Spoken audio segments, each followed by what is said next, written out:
Stepping out into the crisp evening air, Helen Grace felt relaxed and happy.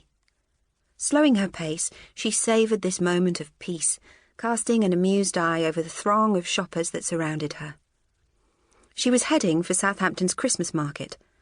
Ranged along the southern flank of the West Quay shopping centre, the market was an annual event, an opportunity to buy original, handcrafted presents that weren't on any Amazon wish list. Helen hated Christmas, but every year without fail, she bought something for Anna and Marie. It was her one festive indulgence, and she always made the most of it. She bought jewellery, scented candles and other trinkets, but didn't stint on the comestibles either, snapping up dates, chocolates, an obscenely expensive Christmas pudding, and a pretty packet of peppermint creams. Marie was particularly partial to those. She retrieved her Kawasaki from West Quay car park and blasted through the city centre traffic, heading southeast towards Weston. She was speeding away from excitement and affluence and towards deprivation and despair, drawn inexorably towards the 5 monolithic tower blocks that dominate the skyline there. For years they've greeted those approaching Southampton by sea, and in the past they were worthy of such an honour, being imposing, futuristic and optimistic. But it was a very different story now. Melbourne Tower was by far the most dilapidated. 4 years ago, an illegal drugs factory had exploded on the 6th floor. The damage was extensive. The heart ripped out of the building. The council promised to rebuild it, but the recession put paid to their plans. It was still technically scheduled for renovation, but no one believed it would happen now. So the building remained as it was, wounded and unloved, abandoned by the vast majority of the families who used to live there. Now it was the terrain of junkies, squatters, and those with nowhere else to go. It was a nasty, forgotten place. Helen parked her motorbike a safe distance from the towers and continued on foot. Women generally didn't walk the estate alone at night, but Helen never felt concerned for her safety. She was known here, and people tended to steer clear, which suited her fine.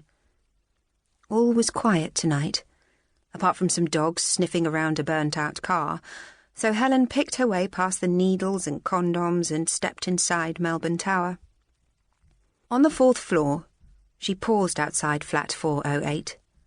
It had once been a nice, comfortable council flat, but now it looked like Fort Knox. The front door was riddled with deadlocks, but more striking were the metal grilles, padlocked firmly shut, that reinforced the main entrance. The vile graffiti, flid, retard, mong, that covered the exterior gave a clue as to why the flat was so protected. It was the home of Marie and Anna Story. Anna was severely disabled, unable to speak, feed herself, or go to the toilet.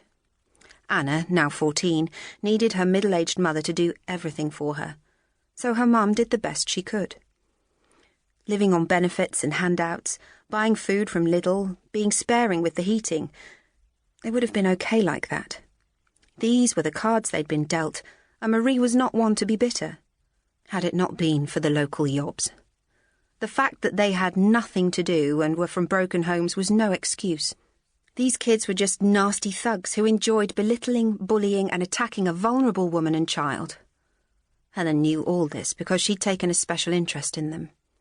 One of the scroats, a vicious, acne-covered dropout called Stephen Green, had attempted to burn out their flat. The fire crew had got there in time and the damage was contained to the hallway and front room, but the effect on Marie and Anna had been devastating. They were utterly terrified when Helen interviewed them. This was attempted murder, and someone needed to be called to account for it. She did her best, but the case never went to court for lack of witnesses.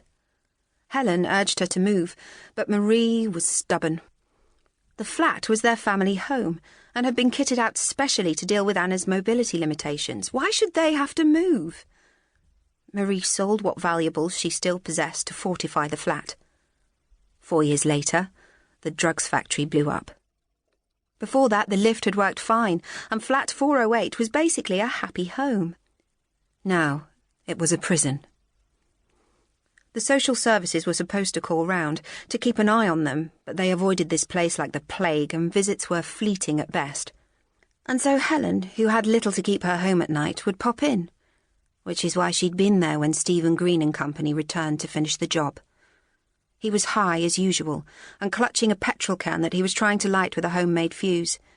He didn't get the chance. Helen's baton caught him on the elbow, then across the neck, sending him sprawling to the floor.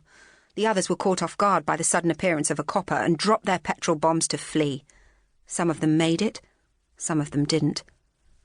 Helen had been well trained in how to take the legs out from under fleeing suspects. She foiled the attack, and not long after had the distinct pleasure of watching Stephen Green and 3 of his closest friends get a substantial prison sentence. Some days the job really did give back. Helen suppressed a shiver. The dingy corridors, the broken lives, the graffiti and filth were too redolent of her own upbringing not to provide a reaction. It conjured up memories she'd fought hard to suppress, and which she forced back down now. She was here for Marie and Anna. She refused to let anything darken her mood today. She knocked on the door 3 times, their special code, and after much unlocking, the door swung open. "Meals on wheels," Helen ventured. "Piss off," came the predictable reply. Helen smiled as Marie opened the outer grille for her to enter. Already her dark thoughts were receding. Marie's warm welcome always had that effect on her. Once inside, Helen doled out her gifts, received hers, and felt utterly at peace. For a brief moment, Flat 408 was her sanctuary from a dark and violent world.